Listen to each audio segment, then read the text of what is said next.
So, it's been a couple of days since the Ennard update dropped for Byte by Night, and I've been playing a lot in my spare time. I think I'm finally ready to give my thoughts on the current animatronic roster on how good they are, which is exactly what this video is about. Hello again, my name is Marza, and in this video, I'll be sharing my opinions on the current animatronic roster in Byte by Night. This video is based entirely on my personal experience playing each character against experienced players, so everything here is just my own opinion. So, with that said, let's begin. Ennard. Oh boy, Ennard. I've made posts and comments before about why I think Ennard isn't that good right now. And a lot of people, and I mean a lot of people, disagree. So, let me properly explain why I currently think they're the worst animatronic in the game. Let's start with their abilities and overall playstyle. According to the in-game description, Ennard is a mix of a trapper and a disguise-based animatronic relying on blending in as survivors to secure kills. Here are their abilities: Wire Eyes to summon 2 eye blobs that moves at a very slow pace, tracking and hindering survivors; Gentle Grab, a range ability that pulls survivors toward Ennard; Skin Stealer, Ennard's main ability allowing them to disguise themselves as a survivor. While disguised, Ennard gains access to 3 abilities. Stab, basically the same as Catching Wound from Forsaken; Eye Throw, a projectile attack that throws a minion; and Explode, the ability Ennard uses to exit their disguise. Now, you might be wondering, how can Ennard be the worst animatronic when they have this much utility? Well, most of that utility is inconsistent and unreliable. Wire-wise, the minions tend to get stuck on corners or caught in loops, and half the time they don't even reach survivors. Tentacle Grab, it's terrible in loops and had a very predictable wind-up animation and sound effect. And before anyone says, "Oh, just don't use them in loops, duh," my brothers and sisters of Robloxia, this is an asymmetrical horror game. Survivors are going to use loops. I see these arguments all the time, and no, it's not a good one. Players who know how to use loops will always use them. That's just how the game works. And then there's this one. Marza, you forgot that Ennard is a disguise-based killer? Oh, I didn't forget.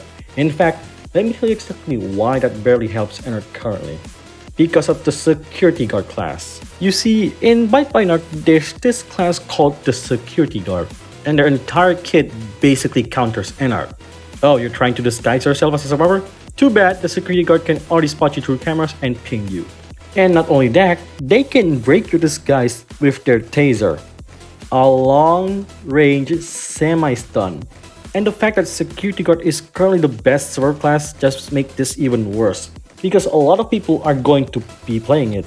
Now sure, you can still win with Ennard and brag about it, I don't really care, but the truth is, Ennard is currently the most inconsistent animatronic in the game. They have unreliable anti-loop tools and they get hard countered by the best class in the game. And don't get me started on the forest map or teams using comms. So, overall, Ennard gets a B+. Back in the early launch of Byte by Night, Springtrap was considered one of the worst animatronics in the game. Everyone said he was super easy to loop, his traps barely helped him secure kills, and overall he just felt weak.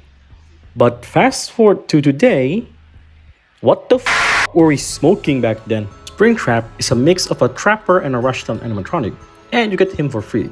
He has 2 modes, Axe mode and Axeless mode. In Axe mode, Springtrap deals 3-4 damage per M1, can place up to 3 bear traps, and has the ability to throw his axe as a ranged attack that slows and inflicts bleeding. In Axeless mode, his M1 drops to 24 damage, but he gains access to a charge ability and a scream that can blind and reveal survivors. Overall, he's a very strong character, especially if you know how to use his traps properly. I've seen a lot of people still say he's one of the worst because he's easy to play against, but honestly, it really depends on the player. And yes, you could say the same thing about Ennard, but Ennard has way more downsides than a Springtrap. For example, Springtrap's bear traps can be disarmed, sure, but they're still consistent at slowing survivors down. Even when disarmed, they force survivors to waste valuable time, which already gives Springtrap an advantage. So, in short, Springtrap gets an A-.